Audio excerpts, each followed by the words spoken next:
नमस्कार दोस्तों, कैसे हैं आप सब लोग। आई होप कि आप सब एकदम मस्त होंगे। तो 31 मई को मैं सुबह उठा और राजस्थान की गर्मी को देखा तो मन किया कि यहां से निकला जाए, और मैंने अपने दोस्तों को कॉल किया और शाम को हम आ गए जयपुर। वहां से ट्रेन पकड़ ली सीधी चंडीगढ़ के लिए, जो हमें सुबह 7 बजे पहुंचा दी। फिर हम आए टेम्पो से सेक्टर 43। मैं अपने दोस्तों से परिचय करवा दूं आपको, मुझे तो जानते ही हो। बाकी के दोनों मेरे स्टाफ साथी है। एक का नाम दिनेश जी और दूसरे का नाम ओम प्रकाश, जिसे मैं प्यार से दोस्ताना अंदाज से ओम बाबा या ओम मंत्री कहता हूं। कहने को स्टाफ साथी और वास्तविक जीवन में दोस्त। खैर, इतना परिचय काफी है। बाकी हमारे इंस्टाग्राम पर जाकर इनके वीडियोस देख लीजिएगा, हरकतें पता लग जाएगी। और सेक्टर 43 जैसे ही पहुंचे, वहां मनाली के लिए बस खड़ी थी। हमने बस देखी, जो कि ऐसी वॉल्वो बस थी, तो फिर हम भी उसमें जाकर बैठ गए। चंडीगढ़ से मनाली हमने कोई सोचा नहीं था मनाली जाने का।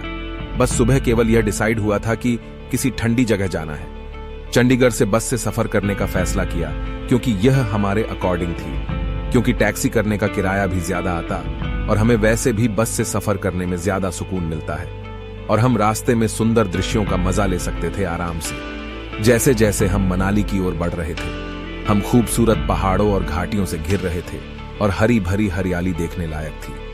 यह एक लंबी जर्नी थी, लगभग 10 से 11 घंटों की। लेकिन हमने इस सफर में आराम किया और गाने सुने और एक दूसरे से बातें करते हुए नजारों का मजा लिया। लगभग 11 बजे हम किसी रेस्टोरेंट पर नाश्ते के लिए रुके, जो कि ग्रीन माउंटेन के बीच में था। बिलासपुर से पहले एग्जैक्ट लोकेशन का तो हमें याद नहीं, लेकिन जगह बहुत मस्त थी। वैसे भी सुबह से कुछ खास खाया नहीं था, सिर्फ बिस्किट के अलावा। अच्छा, हमको सिखा रिया है। तो हमने तो वहां ही दोपहर का भोजन कर लिया और सफर के लिए थोड़े स्नैक्स भी ले लिए थे। दोपहर के 2 बजे होंगे कि बस में सुंदरनगर के लिए सफर कर रही एक महिला बीमार हो गई। उसका जी घबराने लगा, तो बस कुछ देर वहीं रुकी। तब तक हम भी नीचे उतरकर हरी भरी वादियों को निहारने लगे और उसके महिला के नॉर्मल होते ही फिर से सफर शुरू कर दिया। कुछ घंटों के आराम के बाद हमारे पेट में गड़गड़ाहट होने लगी और हम कुछ स्नैक्स लेने के लिए मंडी जिले के पास रुके। हमने कुछ स्वादिष्ट समोसे और फ्रूट्स, बिस्किट्स, नमकीन, कॉफी पी और अपनी जर्नी के लिए फिर से बस में बैठ गए। और मंडी जिले के आगे का एक एक सीन देखने लायक था। हर सेकंड मस्त प्रकृति का दृश्य मनमोहक था। नदियों का पानी, बहाव, ब्रिज, खाइयां, सब कुछ अद्भुत था। और कुल्लू आते आते तो लगने लगा था कि जैसे मनाली आ गया। बर्फ के पहाड़ों से आती हुई ठंडी हवाएं जैसे हमें बुला रही हो। बाहर का टेम्परेचर कम था, लेकिन हम ऐसी बस में थे तो पता नहीं लगा ठंड का। और अब शाम के 7 बजने वाले थे। अंत में शाम को 7 बजे तक हम मनाली पहुंचे और उतरते ही ठंडी हवाओं ने हमें जैसे ही छुआ, वाह, उस पल का मजा ही अलग था। जून की गर्मी में जैकेट्स थी। वहीं से हमने अपने होटल में चेक इन किया। होटल मनाली के मॉल रोड में ही था। होटल रूम पर आकर फ्रेश होकर शाम को हम निकल दिए मॉल रोड के लिए। और यार, सच में नजारे हसीन थे। हसीनाओं के कारण मौसम सुहाना था। मैं नहीं मानता। और शाम को बादल, हल्की बारिश से ठंड बढ़ने लगी थी। लेकिन हम भी निकल दिए इन्हीं हसीनाओं और हसीन वादियों को और सुहानी शाम के मजे लेने। तू समझा? हाँ। नहीं, तू समझा नहीं। हम माल रोड, दुकानों, कैफे और रेस्टोरेंट्स के साथ एक बेहतरीन हसीन भरी सड़क पर घूमे। हमने उस दिन सिर्फ स्ट्रीट फूड ही खाया, क्योंकि रात हो गई थी और इतने सारे फूड खा लिए थे कि खाना खाने जितनी पेट में जगह रही ही नहीं। कुछ खरीदारी की मेरे दोस्तों ने अपनी सुंदरियों के लिए और हल्की ठंडी हवाओं का आनंद लिया। वहीं पर हमने एक कैब बुक कर ली अगले दिन के सफर के लिए, जो कि हमारा मेन टारगेट था। मनाली रुकना हमारी मजबूरी थी, क्योंकि यहां से हमें जहां जाना था उसके लिए गाड़ी, कैब और थकान दूर करने के लिए मनाली मिड पॉइंट था। तो हम नाइट में चले गए अपने रूम में सोने, क्योंकि हमें अगले दिन के लिए सुबह 4:30 बजे निकलना था। उसके लिए 3:30 बजे उठना भी था, क्योंकि अगले दिन का सफर जो करना था। हम सो गए थे लगभग 11:30 बजे तक। आई होप यहां तक हमारी बकवास सुनने में आपको कोई परेशानी नहीं आई होगी। तो चलिए अब आपको सुनाते हैं अगले दिन की दास्तां। सुबह के 3 बजे होंगे और मेरी आंख खुल गई, क्योंकि उस दृश्य को देखने के लिए मेरा मन कहे जा रहा था कि उठ जा राहुल, उठ जा। और मैं 3:30 पर उठा और नहा धोकर 4 बजे रेडी हो गया था। और तभी कैब वाले का फोन आया कि अब हम 5 बजे चलेंगे। क्योंकि रात में बर्फ गिरने से रास्ता ब्लॉक हो गया है और शायद मंजिल पर पहुंच भी ना पाए। ये सुनकर सुबह सुबह मेरा मन उदास हो गया था, क्योंकि किराया पूरा लगना था और पैसों से ज्यादा मंजिल पर न जा पाने का दुख। फिर मैंने दिनेश जी और ओम बाबा को उठाया। उन्होंने पूछा कि सुबह सुबह क्या हो गया, मुंह क्यों लटकाया हुआ है। तो मैंने बताया। ओम बाबा तो जैसे बस मस्त था कि कहीं भी जाओ, जहां तक जाएंगे उसका भी आनंद ले लेंगे। फिर दिनेश जी ने कहा कि जो होगा देखा जाएगा। मैंने भी फिर सोचा कि यार, असली मजा मंजिल का नहीं, सफर का होता है। ये लाइन कहीं इंस्टाग्राम पर रील्स पर सुनी थी। और फिर 5 बजे हम तैयार होकर आ गए मनाली के मॉल रोड, जहां हमारा होटल था। होटल के बाहर आकर अटल चौक पर आ गए, जो कि 10 कदम ही दूर था हमारे रूम से।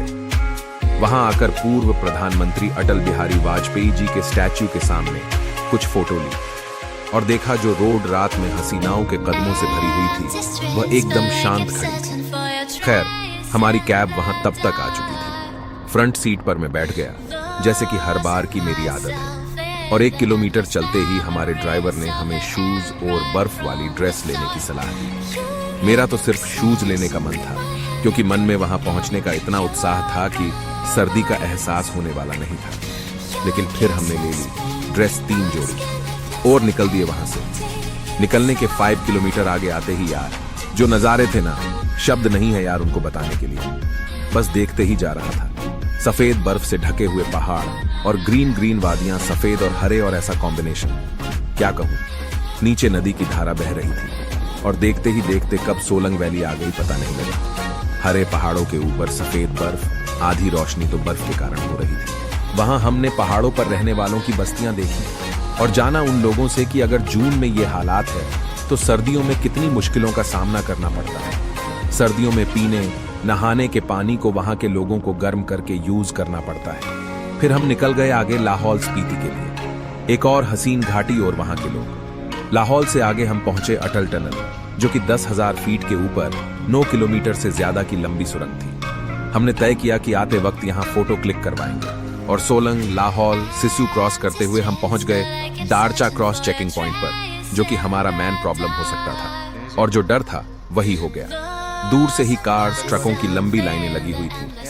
हमें अगर अपनी मंजिल पर पहुंचना था तो उसके लिए इस पड़ाव को पार करना जरूरी था। हम कैसे जैसे लाइन में लगे ताकि पता लगा सके कि आखिर हो क्या रहा है। लाइन में हमारी कार को लगाकर हमारा ड्राइवर आगे 1 किलोमीटर चलकर पूछताछ करने गया। हम उतरकर वहां ब्रिज पर वादी के मजे ले रहे थे। मन में एक शंका तो थी ही कि अगर आगे जाने न दिया तो हम यहीं फंस जाएंगे। रोड 1 वे चल रही थी और कुछ देर बाद ड्राइवर का कॉल आया मेरे पास और उसने कहा कि आपकी किस्मत बढ़िया है, आज के लिए रास्ता खोल दिया है, जो कि 3 दिन से बंद था।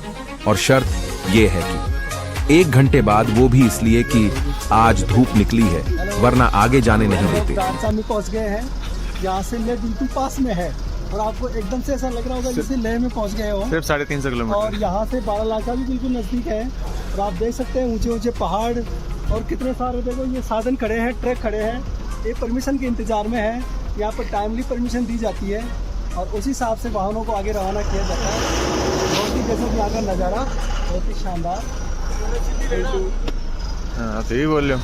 ये आप जो देख रहे हैं नदी, इसी से सुबह होते सुबह होते चिनाब नदी है। नदी है। ये यहाँ से होते सीधे पाकिस्तान जाती है। पाकिस्तान से अरब सागर के अंदर समाहित होती है। इसी का अगर पानी अगर राजस्थान को दे दिया जाए तो राजस्थान पंजाब से कहीं आगे निकल जाएगा। और आप देख सकते हैं पीछे बर्फ के सफेद पहाड़, हिमालय की मुख्य पर्वत श्रृंखलाएं, पर्वतराज हिमालय, जो भारत की सीमाओं पर प्रहरी के तौर पे खड़ा है। आप साफ देख सकते हो पीछे की तरफ ये बर्फीले पहाड़ आपको जो नजर आ रहे हैं। बहुत ही खूबसूरत और रोमांचक नज़ारा। पूरा लेह लद्दाख का रास्ता जाम हो गया था। हमने राहत की सांस ली और 1 घंटे तक मस्ती करके हम फिर बैठ गए अपनी सफारी में और चल दिए इस सफर को पूरा करने। दारचा चेक के बाद हम आए जिंग जिंग बार और वहां के बाद के नज़ारे आप खुद देख लीजिए वीडियो में।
जिंगजिंग बार हिमाचल प्रदेश के लाहौल और स्पीति जिले में मनाली से लेह सड़क पर दारचा से 25 किलोमीटर 16 मील की दूरी पर स्थित एक टी हाउस का स्टेशन है।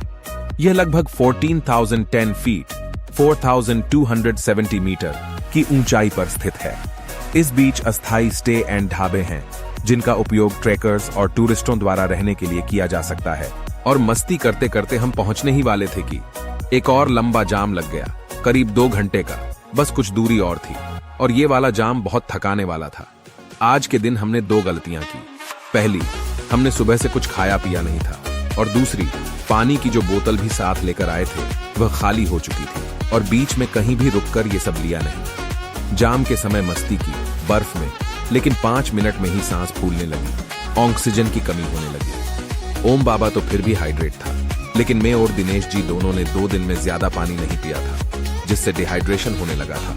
मैं बार बार कार में बैठकर ऑक्सीजन और इस परेशानी को शांत कर रहा था। ड्राइवर ने सलाह दी कि आगे जाने का कैंसिल कर देते हैं, वरना कुछ भी हो सकता है। शायद उसे लगने लगा था कि मेरी हालत सही नहीं और उसका सोचना उसके हिसाब से सही था, लेकिन उसे कहां पता था कि हमारा मन इसके लिए बिल्कुल तैयार था। उसमें जोश अभी भी था।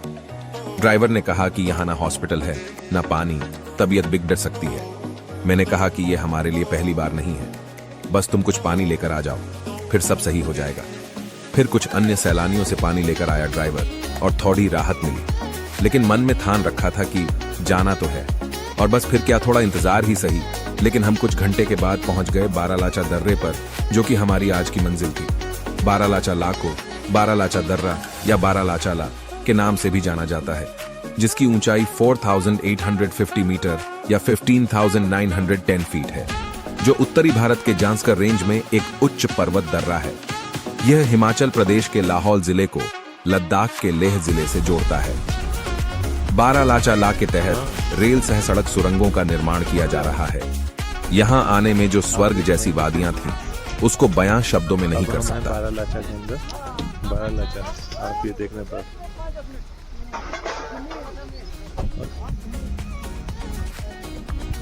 मेरे मित्र, मेरे साथी और आनंद लेते हुए बारालाचा के अंदर लाइव स्नोफॉल हो रही है। शायद कैमरे में दिखे नहीं। जन्नत हो तो यहाँ ऐसी, वरना क्या जन्नत। और ये देखो, आप लोग पूछते थे ना ग्लेशियर क्या होता है, ये होता है ग्लेशियर। ये है हमारे ग्लेशियर से कम नहीं है ये मित्र। बारालाचा ग्लेशियर बहुत ही गजब की जगह है। लाइव स्नोफॉल हो रही है और आप देख सकते हैं कितने दुर्गम रास्ते हैं और यहाँ पर सड़क का काम लगातार चलता रहता है। रोज सड़क अवरुद्ध होती है, रोज साफ होती है। कितने सारे एम्प्लॉय, कितने सारे कार्मिक बेचारे लगे हुए हैं, आप देख सकते हैं। लाइव हो रही है ग्लेशियर, स्वर्ग सा नज़ारा यहाँ एहसास हो रहा है। हाँ, मतलब मौका क्यों छोड़ा हमने यहाँ। चल रहा वीडियो, हाँ, हाथ ऊंचा कर दे।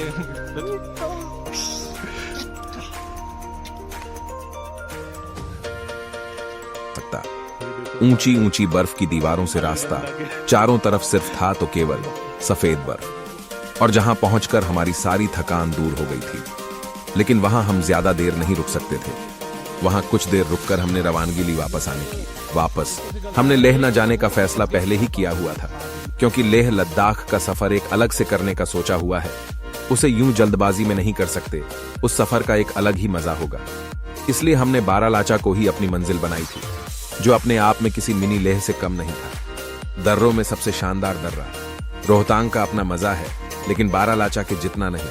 और इसमें कोई अतिशयोक्ति नहीं कि इस रूट पर लाहौल, सिस्सू, सोलंग, दारचा, जिंगजिंग, चंद्रताल लेक आदि सभी आ जाते हैं। अब हमारी रवानगी हो गई थी और 15,000 फीट की ऊंचाई से नीचे उतरकर शायद 13,000 फीट की ऊंचाई पर आके हमने रुकना तय किया, क्योंकि वहां ग्लेशियर का ठंडा पानी पिघल कर आ रहा था और जिसके दोनों तरफ बर्फ का पहाड़ जमा हुआ था, जहां हमने थोड़ी तूफानी मस्ती की।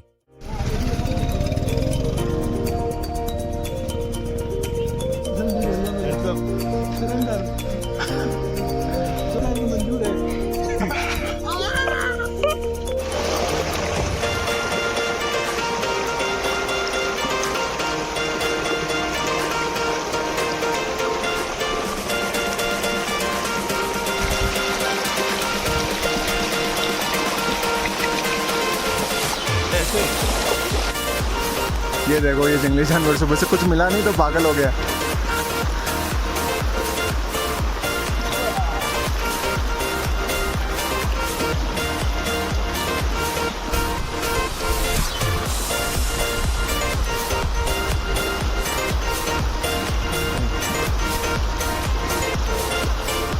यार इस बात आने वाला बेचारे हम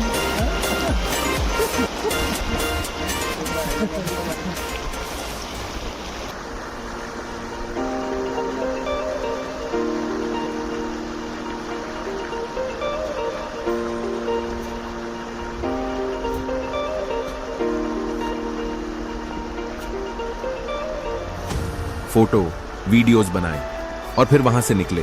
फिर बीच में रुककर चंद्रताल के पास आकर हमने लंच के नाम पर सिर्फ नमकीन बिस्किट खाए, क्योंकि जब आप शुद्ध शाकाहारी हो तो फिर कुछ ऐसा ही करना पड़ता है। बस कैसे जैसे बॉडी में एनर्जी आनी चाहिए। मुझे ऐसी कोई दुकान नहीं मिली जो कि शुद्ध शाकाहारी हो। उसके लिए हमें जिस्पा पहुंचना था और वहां तक जाने के लिए भी लगभग 5 घंटे का सफर तय करना था, क्योंकि बर्फबारी के कारण आवाजाही की गति धीमी थी। हमने स्नैक्स खाकर जिस्पा तक सफर का मजा लिया। इसी बीच चंद्रा और भागा नदी के संगम पर रुककर थोड़ा नाश्ता किया और फिर सीधे पहुंचे सिस्सू। वहां पर फोटो वादियां, लोगों से थोड़ी बातचीत और आ गए सीधे अटल टनल पर, क्योंकि लाहौल, सिस्सू, सोलंग, जिस्पा हमने सुबह ही कवर कर लिया था। वहां लोगों का जमावड़ा लगा हुआ था। हमने भी शिरकत की और शाम के 7 बजने वाले थे। पता लगा मनाली में हड़ताल, चक्का जाम हो गया और सोलंग वैली तक जाम लग गया, लगभग 12 किलोमीटर तक। लेकिन हमारे ड्राइवर को कुछ ज्यादा ही नॉलेज थी। उसने ऐसा शॉर्टकट लगाया कि सीधे मनाली ले आया। न जाने कौन सी गलियां थी।